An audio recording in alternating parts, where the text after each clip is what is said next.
紅參咧係人參嘅一種，佢係經過蒸同煮呢個過程，顏色就會變咗紅色一啲，香味咧亦都會更加濃嘅。喺呢個整體嘅功效上面咧，係比人參去強嘅。參嘅保健品咧好多種嘅，有人參啦，有呢個西洋參啦，即係花旗參啦，有太子參啦、黨參啦，仲有呢個紅參啦。咁紅參咧，佢嘅大補元氣嘅功效咧，就比其他參咧更加明顯，適合一啲體質咧虛寒、手腳冰冷、氣血不足啊、生完 BB 氣血流失啊、大病經常臥床之後咧手腳冇力啊、脾胃咧唔好、冇乜胃口嘅人。點解唔揀西洋參呢？如果佢係寒底或者係平和嘅體質嘅，食得多呢，可能會頭暈添嘅。紅參咧有一個大補元氣嘅功效，其實人體咧就靠一股氣咧去推動嘅唔同嘅臟腑功能嘅。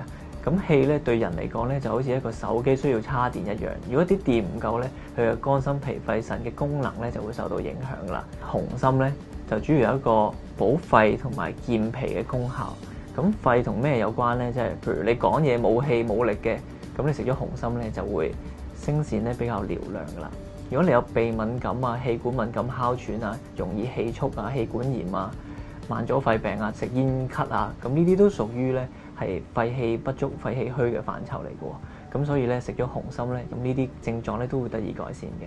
如果你嘅肺氣充足咧，你就冇咁容易咧受到風寒嘅侵襲，即係話轉天氣啊、大風落雨嘅時候咧，冇咁容易咧俾呢啲外邪咧所入侵身體。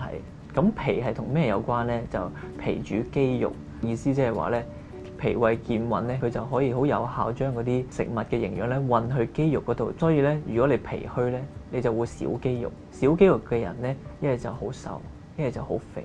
食紅參咧，達到一個健脾行氣嘅功效，令到身體嘅濕氣咧排走，你多餘嘅重量就會減少，咁成個人咧就會覺得輕盈噶啦。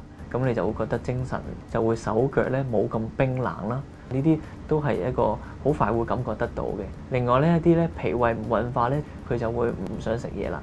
咁透過呢個紅參對嗰個脾有個改善嘅話咧，咁呢一個人咧佢個胃口就會好，咁就會四肢有力。